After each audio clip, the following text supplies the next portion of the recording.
Assalamualaikum dan selamat sejahtera. Hari ini kumpulan saya akan mengkaji tentang satu artikel berkaitan dengan tugasan PB ketiga. Bermula dengan sahabat saya iaitu Syubah.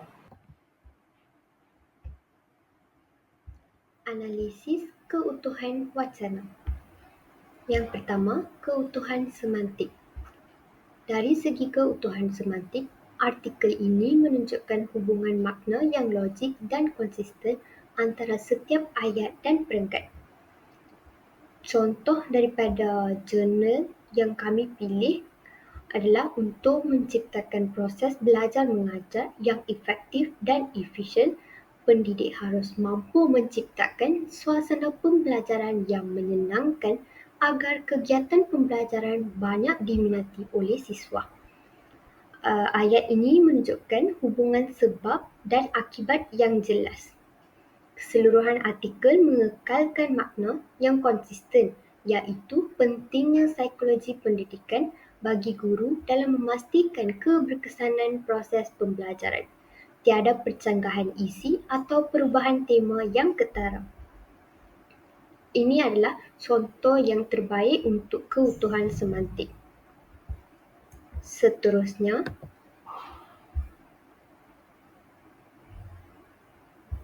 keutuhan leksikal. Keutuhan leksikal ialah kesinambungan perkataan dan istilah dalam teks. Dalam jurnal yang kami pilih, keutuhan leksikal dapat dilihat melalui beberapa bentuk. Pembuka dan penutup. Artikel dibuka dengan memperkenalkan konsep asas interaksi antara guru dan murid dan diakhiri dengan kesimpulan bahawa guru perlu menguasai psikologi pendidikan untuk memahami pelajar. Ini menunjukkan kesinambungan idea dari awal hingga akhir. Seterusnya, antonim. Frasa seperti suasana sosial dan emosional yang kondusif agar siswa dapat belajar dengan nyaman dan bahagia, menentang keadaan tidak kondusif secara tersirat. Ini menunjukkan kontras makna. Seterusnya, hiponim. Dalam ayat, faktor intern dibagi menjadi 3, yakni faktor jasmania, faktor psikologis dan faktor kelelahan. Istilah faktor intern ialah kategori umum, manakala faktor itu ialah pecahan khusus. Seterusnya, kolokasi. Contoh ayat yang kami pilih ialah proses belajar mengajar yang efektif dan efisien. Memahami karakteristik peserta didik.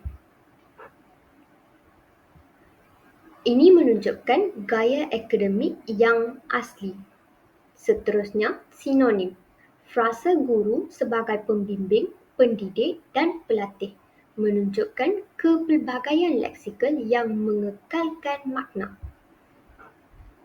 Akhir sekali adalah pengulangan.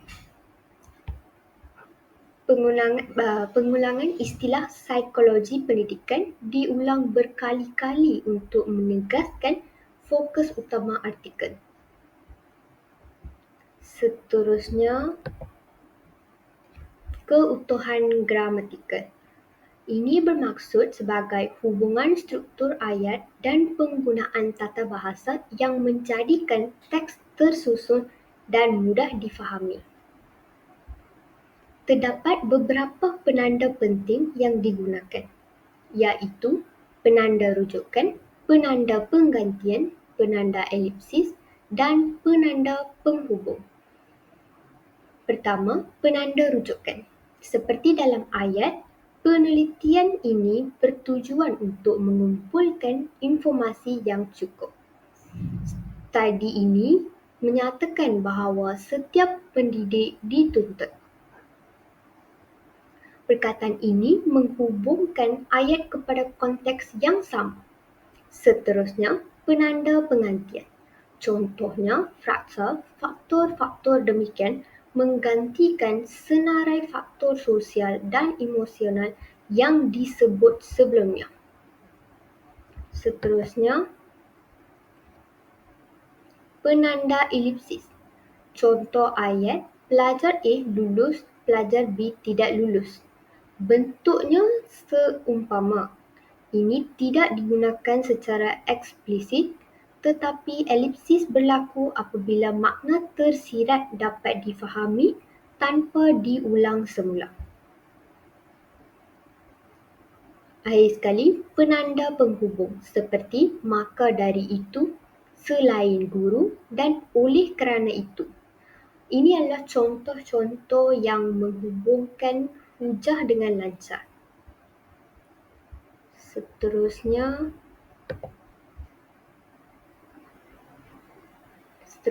kita lihat kepada kohesi dan koheren. Yang pertama, kesinambungan. Sekarang saya akan beralih kepada aspek kohesi dan koheren yang menentukan sama ada teks disusun secara berhubung dan dapat difahami secara menyeluruh. Terdapat 6 elemen utama dalam konteks ini, iaitu kesinambungan, tujuan wacana, penerimaan pembaca maklumat, keadaan wacana dan interteks.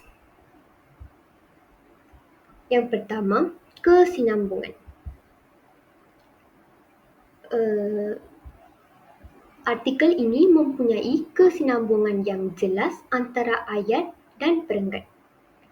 Contohnya, selepas menjelaskan keperluan suasana belajar yang menyeronokkan, penulis meneruskan dengan membincangkan faktor-faktor yang mempengaruhi pembelajaran. Ini menunjukkan kesinambungan logik dari satu idea ke idea yang seterusnya. Elemen yang kedua ialah tujuan wacana. Tujuan wacana ini lebih kepada tujuan penulisan keseluruhan. Dia lebih kepada apa yang hendak disampaikan oleh penulis kepada pembaca. Contoh dari jurnal, penelitian ini bertujuan untuk mengumpulkan informasi yang cukup guna memberi pemahaman tentang pentingnya psikologi pendidikan dalam kegiatan belajar mengajar. Ini adalah contoh ayat yang kami ambil daripada jurnal yang kami pilih. Semua bahagian dalam artikel daripada pendahuluan hingga penutup menyokong tujuan tersebut tanpa menimbang daripada topik utama. Seterusnya, penerimaan pembaca. Penerimaan pembaca ialah cara wacana disusun supaya dapat diterima, difahami dan dipercayai oleh pembaca. Berikut adalah contoh ayat yang kami ambil daripada jurnal kami. Artikel ini menggunakan bahasa akademik yang formal dan jelas. Ini menunjukkan teks ditulis untuk membaca yang berpendidikan dan boleh menerima kandungan ilmiah secara objektif. Seterusnya, maklumat. Maklumat adalah bagaimana maklumat baru diperkenalkan dan dikembangkan secara teratur dari bahagian awal hingga akhir. Struktur maklumat dalam artikel ini sangat teratur kerana dimulakan dengan pendahuluan, diikuti dengan metodologi, hasil dan kesimpulan. Ini adalah cara susunan yang betul dan baik agar pembaca dapat mudah difahami dan logik dari segi urutan maklumat. Seterusnya, keadaan wacana. Keadaan wacana lebih kepada konteks atau situasi di mana wacana dihasilkan, seperti siapa penulisnya, siapa pembaca sasaran dan tujuan komunikasi. Contoh ayat yang kami pilih ialah penulis merupakan pencara di institusi pendidikan Islam. Artikel diterbitkan dalam jurnal Global Futuristic Kajian Ilmu Sosial Multidisipliner 2023. Dari aspek keadaan wacana, penulis merupakan pensyarah di institusi pendidikan Islam dan artikel ini diterbitkan dalam jurnal akademik. Ini membawa maksud konteks wacana yang bersifat ilmiah dan ditujukan kepada guru pelatih serta pembaca akademik. Akhir sekali, interteks. Interteks lebih kepada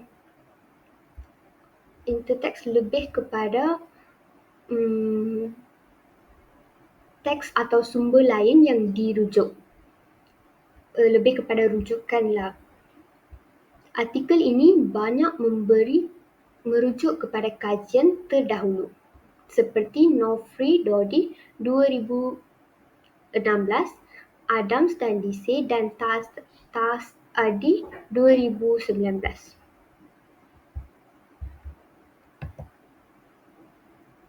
Itu sahaja daripada saya. Sekian, terima kasih.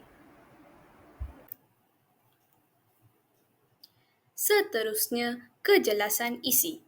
Terdapat 3 isi penting yang telah diterangkan dalam jurnal ini, iaitu pentingnya guru mendalami psikologi pendidikan, guru menjadi salah satu faktor yang mempengaruhi keberhasilan dalam pembelajaran dan faktor yang mempengaruhi berjalannya pembelajaran.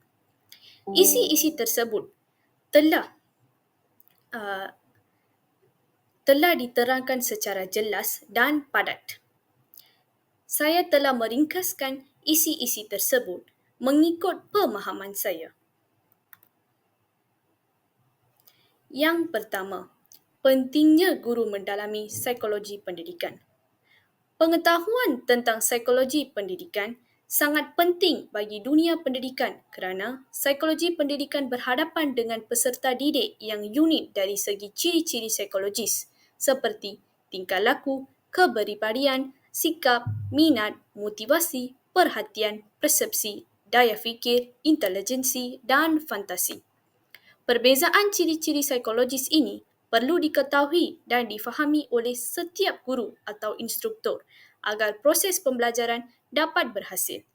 Psikologi pendidikan yang merupakan ilmu terapan dari 2 disiplin ilmu, iaitu psikologi dan pendidikan, adalah kebutuhan bagi seorang guru. Penguasaan disiplin ilmu ini membolehkan pendidik sebagai pembimbing, pelatih dan pengajar untuk memahami berbagai aspek tingkah laku diri sendiri dan orang-orang yang terkait dengan tugasannya. Pemahaman ini juga membantu pendidik mengkaji dan menganalisis setiap keperluan dan apa yang diperlukan dalam proses pembelajaran serta pelaksanaan bimbingan bagi peserta didik dalam menjalani kehidupannya. Isi ini mempunyai contoh yang baik dan kejelasan yang amat memahami. Seterusnya, guru menjadi salah satu faktor yang mempengaruhi keberhasilan dalam pembelajaran. Guru merupakan salah satu faktor utama yang menentukan keberhasilan dalam pendidikan. Oleh itu, guru perlu memiliki pengetahuan dan pengalaman yang luas dan lengkap yang dapat dijadikan sebagai metod dan sarana dalam menjalankan tugasnya sebagai pengajar. Guru yang memahami psikologi pendidikan akan mampu mewujudkan suasana sosial dan emosional yang kondusif di dalam kelas, membolehkan siswa pelajar belajar dengan selesa dan gembira. Pemahaman ini juga membolehkan guru berinteraksi dengan siswa secara lebih bijaksana, penuh empati dan perhatian serta menjadikan karakter yang menarik di hadapan siswa. Kualifikasi atau keterampilan dalam psikologi pendidikan sangat diperlukan agar proses melatih siswa pendidikan dapat menjadi efektif dan berhasil. Isi ini mempunyai keterangan yang baik dan isi ini telah memberi penegasan dan Penulis telah memberi contoh-contoh yang sesuai dalam isi ini. Akhir sekali, faktor yang mempengaruhi berjalannya pembelajaran. Kegiatan pembelajaran dipengaruhi oleh dua faktor utama, iaitu faktor intern, iaitu faktor intern merujuk kepada dari dalam diri peserta didik dan faktor ekstern bermaksud dari luar peserta didik seperti orang tua, guru dan masyarakat. Faktor intern dibahagikan kepada faktor jasmania, psikologis, faktor kelelahan dan faktor kelelahan. Dalam faktor psikologis, sekurang-kurangnya ada 7 faktor yang mempengaruhi belajar, iaitu intelijensi, perhatian, minat, bakat, motif, kematangan dan kesiapan. Faktor internal siswa pula meliputi faktor fisiologis, iaitu keadaan tonus jasmani dan keadaan fungsi jasmani atau psikologis seperti panca indera. Dan faktor psikologis, iaitu kecerdasan siswa, motivasi, minat, sikap dan bakat. Selain itu, faktor eksternal siswa dapat digolongkan menjadi faktor lingkungan sosial dan faktor lingkungan non-sosial. Lingkungan sosial meliputi guru, administrasi dan teman-teman sekelas serta lingkungan masyarakat tempat tinggal siswa dan lingkungan sosial keluarga. Lingkungan non-sosial merupakan lingkungan alamiah seperti kondisi udara, sinar dan suasana yang sejuk dan tenang. Semua faktor ini diperhatikan oleh pendidik agar proses belajar dapat berlangsung secara efektif, terarah dan optimal. Isi ini sangat relevan dan memberi penjelasan yang baik. Terdapat maksud dan definisi faktor intern dan ekstern. Penulis juga telah memberi contoh-contoh untuk faktor-faktor tersebut. Itu sahaja daripada saya. Baiklah, seterusnya struktur penulisan. Struktur penulisan ialah kerangka organisasi bagi sebuah karya akademik. Ia menyusun isi daripada peringkat umum ke khusus dengan tujuan memastikan kesinambungan hujah dan kejelasan maksud. Menurut panduan penulisan akademik, struktur yang baik biasanya mengandungi abstrak, iaitu ringkasan keseluruhan kajian yang mempunyai tujuan, metodologi, dapatan dan kesimpulan. Yang kedua, mempunyai pengenalan, iaitu memperkenalkan isu utama dan kepentingan kajian. Yang ketiga, metodologi, menjelaskan pendekatan atau kaedah yang digunakan. Yang keempat, hasil dan perbincangan, menghuraikan dapatan dan analisis. Yang kelima pula, kesimpulan. Ini merumuskan dapatan dan menekankan sumbangan kajian. Yang keenam, rujukan, menyenaraikan sumber yang dirujuk bagi menyokong penulisan. Struktur seperti ini bukan sekadar formaliti, ia juga menggambarkan cara berfikir penulis secara saintifik dan sistematik. Baiklah, yang pertama, abstrak dan kata kunci. Artikel yang saya kaji ini dimulakan dengan abstrak dua bahasa, iaitu menggunakan bahasa Inggeris dan juga bahasa Indonesia. Kita boleh lihat di situ, abstrak yang di atas menggunakan bahasa Inggeris, kemudian yang di bawah diikuti dengan bahasa Indonesia. Abstrak ini menjelaskan tujuan kajian. Hal ini untuk memahami pentingnya psikologi pendidikan dalam kegiatan belajar mengajar. Yang kedua, pendekatan kajian. Dia merumuskan kualitatif dengan jenis library research. Yang seterusnya, dapatan utama. Guru perlu memahami karakteristik siswa untuk mewujudkan proses pembelajaran yang efektif. Yang terakhir, penggunaan kata kunci. Psikologi pendidikan, belajar, mengajar. Membantu pembaca atau pengkaji lain mengenal pasti fokus artikel. Ini mematuhi etika penerbitan ilmiah yang menekankan keteraturan format. Baiklah, kita beralih kepada bahagian pengenalan. Penulis memperkenalkan isu dengan menekankan interaksi antara guru dan murid sebagai inti proses pembelajaran. Dalam bahagian ini, penulis mengemukakan masalah asas iaitu guru perlu memahami psikologi pendidikan untuk mencapai pembelajaran efektif. Selain itu, menyokong kenyataan dengan rujukan awal iaitu R 2015, Dodi 2016 dan Rowledge 1974. Ini menyatakan tujuan kajian dengan jelas dengan memberikan pemahaman tentang pentingnya psikologi pendidikan bagi pendidik. Pendahuluan ini bukan sahaja menjelaskan latar belakang isu, tetapi juga menunjukkan rasional kajian dan jurang pengetahuan yang ingin diisi. Seterusnya, metod penelitian. Bahagian ini menegaskan bahawa artikel menggunakan metod studi literatur. Penulis mengutuk pandangan Sugiono 2017 dan Rukminingsih 2020 untuk menerangkan langkah-langkah kajian pustaka, mengumpul, menilai dan membandingkan hasil kajian terdahulu. Penjelasan ini menunjukkan kesedaran metodologi yang jelas, satu ciri penting dalam struktur penulisan ilmiah. Seterusnya, hasil dan pembahasan. Bahagian ini merupakan teras artikel dan dibahagikan kepada 3 subtopik. Yang pertama, pentingnya guru mendalami psikologi pendidikan. Yang kedua, guru sebagai faktor keberhasilan pembelajaran. Yang ketiga, faktor yang mempengaruhi pembelajaran. Setiap subtopik disertakan dengan pandangan tokoh dan rujukan ilmiah.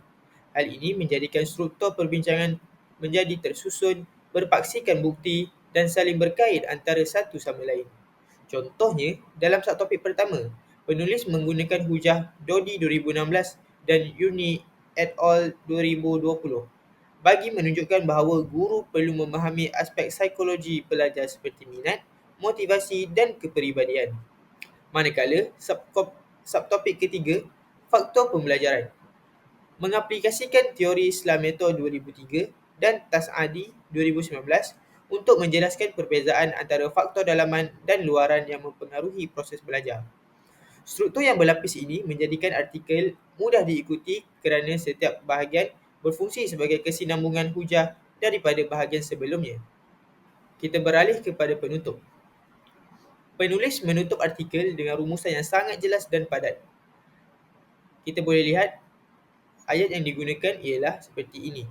Pendidik harus menguasai pengetahuan mengenai psikologi pendidikan guna memahami setiap karakteristik peserta didik, mampu berkomunikasi dengan baik dan membangun suasana belajar yang efisien.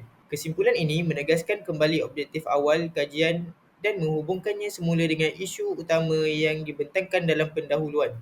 Ini menunjukkan kohesi dan koherensi yang baik dalam keseluruhan struktur penulisan.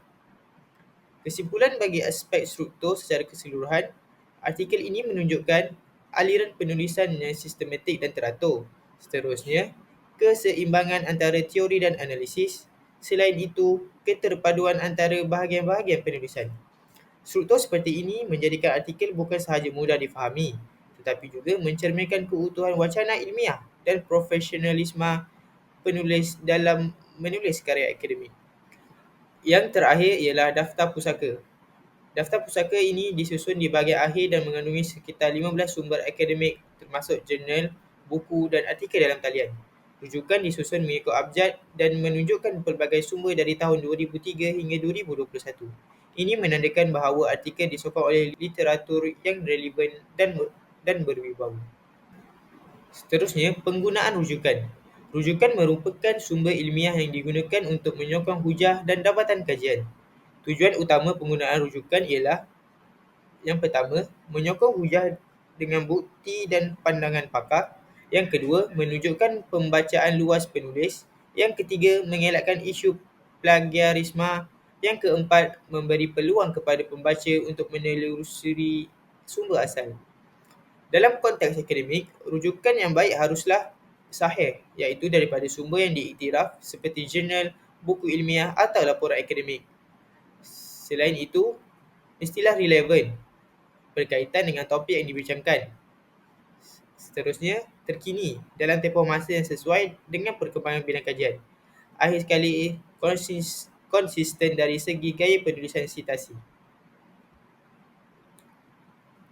Analisis penggunaan rujukan dalam artikel tersebut. Yang pertama, kepelbagaian sumber. Artikel ini menunjukkan penggunaan sumber yang pelbagai, jurnal tempatan dan antarabangsa, contohnya Jurnal Nusantara, BIA, Jurnal Teologi dan Pendidikan Kristen Kontekstual. Buku akademik seperti Metod Penelitian Pendidikan oleh Sugiono 2017, sumber digital ilmiah iaitu Google Books dan e-journal. Kepelbagaian ini menunjukkan bahawa penulis berusaha untuk memperkukuh hujah mereka dengan pelbagai sudut pandang dan sumber yang sah.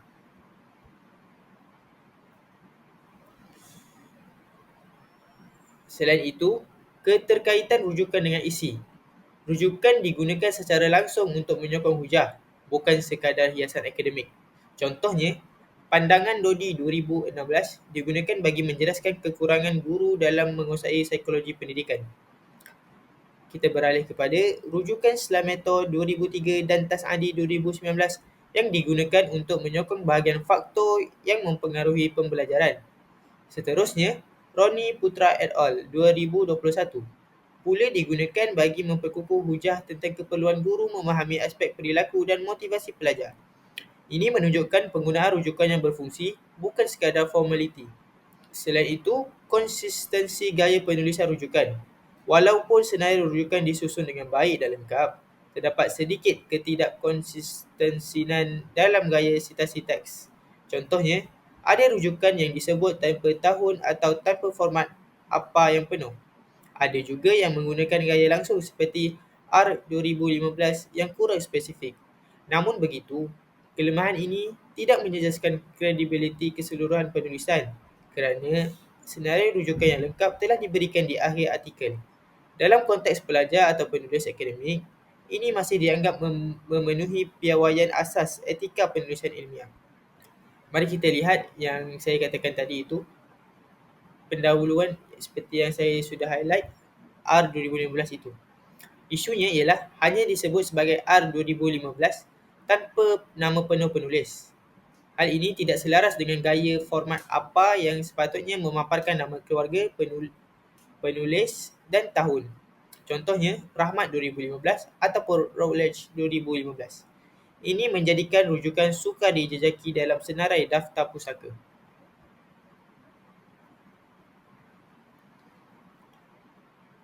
Penilaian keseluruhan rujukan.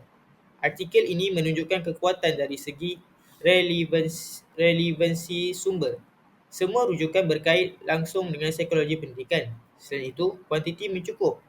Lebih 15 rujukan untuk artikel 6 halaman menunjukkan bacaan yang meluas oleh penulis. Kesahihan sumber. Majoritinya daripada jurnal akademik dan buku ilmiah. Kesimpulannya, penggunaan rujukan dalam artikel ini membantu memberikan bukti kukuh terhadap hujah penulis. Seterusnya, menunjukkan penguasaan literatur sedia ada. Selain itu, menghubungkan artikel ini dengan kajian terdahulu. Ia menjadikannya sebahagian daripada pembincangan ilmiah yang lebih luas. Rumusan umum yang saya boleh buat ialah, dari segi struktur penulisan, artikel ini sangat sistematik tersusun dan mematuhi norma akademik. Setiap bahagian memainkan peranan tersendiri dalam menyampaikan hujah dan logik dan beraliran lancar. Dari segi penggunaan rujukan, artikel ini menunjukkan usaha menyeluruh untuk menyokong pandangan dengan sumber sahih dan relevan.